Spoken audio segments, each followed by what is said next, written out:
नमस्कार दोस्तों, मेरे चैनल कथा भक्ति सागर में आप लोग का स्वागत है।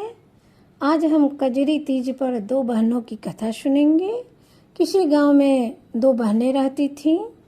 वो लोग कजरी तीज का व्रत करती थी। तो जो बड़ी बहन थी, जब कजरी तीज का व्रत करती और नीमड़ी पास करती, नीम का टुकड़ा पास करती, तो कहती कि हे नीम, तू बहुत कड़वी है। और जो छोटी बहन थी वो नीम का टुकड़ा पास करती तो कहती कि हे नीम, तू बहुत मीठी है। तो तीज माता ने जो बड़ी बहन का जो वाणी था उसको कड़वा कर दिया और छोटी बहन के वाणी को में मिठास भर दिया। दोनों का कुछ समय बीतने के बाद दोनों का विवाह हुआ। तो बड़ी बहन कुछ भी करती, लेकिन उसके बोली वचन से उसके ससुराल में उसका मान आदर नहीं होता। वो हमेशा कड़वी बात ही बोल देती थी। और नैहर में भी, मैके में जैसे उसका भी आदर कम था, क्योंकि वो कड़वी बातें बोलती थी। और ससुराल में भी गई तो वही हाल था। इधर छोटी जो बहन थी उसको मैके में भी बहुत प्यार आदर सम्मान मिलता था, क्योंकि उसके वाणी में मिठास था। और वो ससुराल भी गई तो बहुत खुशहाल रहती थी, क्योंकि उसके वाणी में बहुत मिठास था। तब उसकी बड़ी बहन सोच रही थी कि ऐसा मैं क्या करूं, इतने साल बीत गए, कुछ भी करती हूं, लोग मुझे गलत ही समझते हैं, आखिर मेरी क्या गलती है। तब उन्होंने पंडित जी से पूछा कि पंडित जी ऐसा क्यों है। पंडित जी ने कहा कि जब तू निमड़ी पास करती है, तीज के व्रत करती है, निमड़ी पास करती है, तो तू बोलती है कि हे निमड़ी, तू बहुत कड़वी है, इसीलिए तीज माता ने तेरे जबान को कड़वी कर दिया है। और तेरी छोटी बहन बोलती है कि हे निमड़ी, तू बहुत मीठी है, इसलिए इसके जबान मीठा है। तो उसके मीठे वचन से घर, नैहर, सासुर हर जगह उस सामान पाती है। और तुम्हारे जबान से कड़वी बातें निकलती, इसलिए तुम दुखी रहती हो। फिर जब अगले साल तीज का व्रत आया, बड़ी बहन ने तीज व्रत किया, तो जब निमड़ी पास की तो उसने कहा कि हे निमड़ी, तू बहुत मीठी है। तब से उसकी भी वाणी में तीज माता ने मिठास भर दिया, जिससे उसके भी नैहर, मैके, ससुराल सब जगह उसको भी मान आदर सम्मान मिलने लगा। और वो भी सुखी संपन्न रहने लगी। तो दोनों बहनों पर जैसे तीज माता ने कृपा की, वैसे ही कथा सुनने वाले, कहने वाले और हुकारी देने वाले सब पर तीज माता की कृपा का बनी रहे। जय हो तीज माता की। हम दूसरी कथा सुनेंगे कजरी तीज की। एक गांव में एक साहूकार थे। उनके 7 बेटे और 7 बहुएं थी। तो 6 बेटे की जो बहुएं थी उन लोग का मैका था, वो लोग अपने मैके जाती थी। और जो छोटी वाली बहू थी उसका मैका नहीं था, कोई नहीं था मैके में, और वो बहुत गरीब थी। और जो 6 बेटे थे वो लोग अपना अच्छा कमाते खाते थे। लेकिन छोटा वाला जो लड़का था साहूकार का, वो मेहनत मजदूरी करता था। और उनकी जो साहूकार के छोटे वाले बेटे की पत्नी थी, वो अपनी जेठानी लोग के घर जाके झाड़ू पोछा बर्तन करके अपना गुजारा कर रही थी।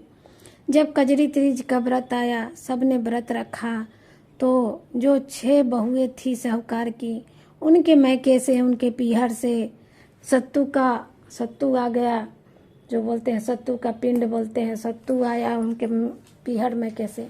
लेकिन छोटी वाली का तो मैका ही नहीं था, उसके पिंड नहीं आया, सत्तू नहीं आया। जब वो अपने शाम को उसका पति आया तो अपने पति से बोली कि देखिए, सबके तो मैका है, आ गया सत्तू का पिंड, मैंने भी कजरी का व्रत किया, मैं व्रत कैसे तोड़ूंगी, थोड़ा सा सत्तू हम मेरे लिए भी ला दीजिए आप कहीं से खरीद के। तब साहूकार का छोटा वाला लड़का बोला कि आज मैंने मजदूरी की थी, उसका पैसा भी नहीं मिला, मैं तुम्हारे लिए कहाँ से सत्तू लाऊं। ऐसा कह के सरात होने के बाद उसने एक दुकान में गया, सेठ जी के दुकान में, और चोरी करने के इरादे से गया। सोचा कि थोड़ा बहुत सत्तू लूंगा और कुछ नहीं। गया तो वहाँ देखा कि चना रखा हुआ था। उसने चना को लेके वहीं पर भुना। उनका वही काम था, सत्तू पीसने का। भुना और भून के जब वो पीसने लगा तो जो पीसने से जो जाता है उसका आवाज़ आ गया, बजने लगा। तो सेठ जी उठ के आए, बोले कि तुम कौन हो, क्यों चोरी कर रहे हो।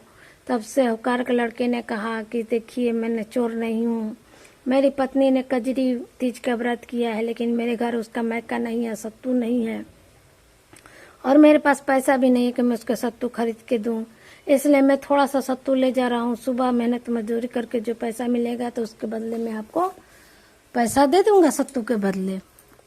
अब सेठ जी बहुत दुखी हुए। उन्होंने कहा कि देखो तुम्हारी पत्नी को मैं आज से अपनी धर्म की बेटी बना रहा हूँ, तुम घर जाओ, मैं तुम्हारे घर ही सारा सामान भिजवाता हूँ।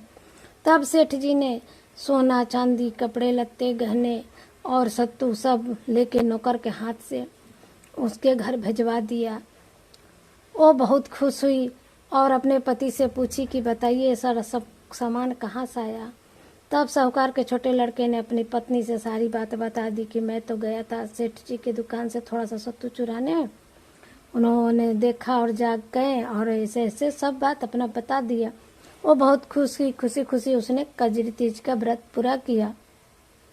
दूसरे दिन जो सेठ जी की 6 बहुएं थी, उन्होंने अपने बच्चे को भेजा कि जाओ देखो तो चाची नहीं आई, घर में सारा काम पड़ा हुआ है, सारा काम अभी तक पड़ा हुआ है, वो क्यों नहीं आई। बच्चे गए देखे कि चाची तो एकदम रानी की तरह सज धज के बैठी हुई है। जब उन्होंने कहा कि चाची चलिए मेरे घर, मम्मी बुला रही है काम करने के लिए, तो छोटी वाली बहू की बोली कि मैं आज से तुम्हारे घर काम करने के लिए नहीं जाऊंगी, जाओ बोल दो कोई और नौकरानी रखने के लिए। जब बच्चे लोग आए और अपनी माँ से सारी बात कह सुनाई, उनकी 6 देवरानियाँ जो जेठानियाँ थी दौड़ी दौड़ी गई। उन्होंने देखा कि ये तो अपना महारानी की तरह सज धज के बैठी है, इसके घर में सब कुछ भरा हुआ है। तब उन्हें 6 जेठानियाँ ने अपनी देवरानी से पूछा। तब देवरानी ने सारी बात कह सुनाई कि मैंने ऐसा ऐसा व्रत किया था, मेरे घर सत्तू नहीं था, तो मेरे पति गए थे सत्तू लाने सेठ जी के घर से। ये तीज माता का ही कृपा है कि सेठ जी की तरफ से ही मेरा घर भर गया। तो जैसे तीज माता ने उसके घर को भरा, वैसे ही हर किसी के घर को भर दे। जय हो तीज माता की।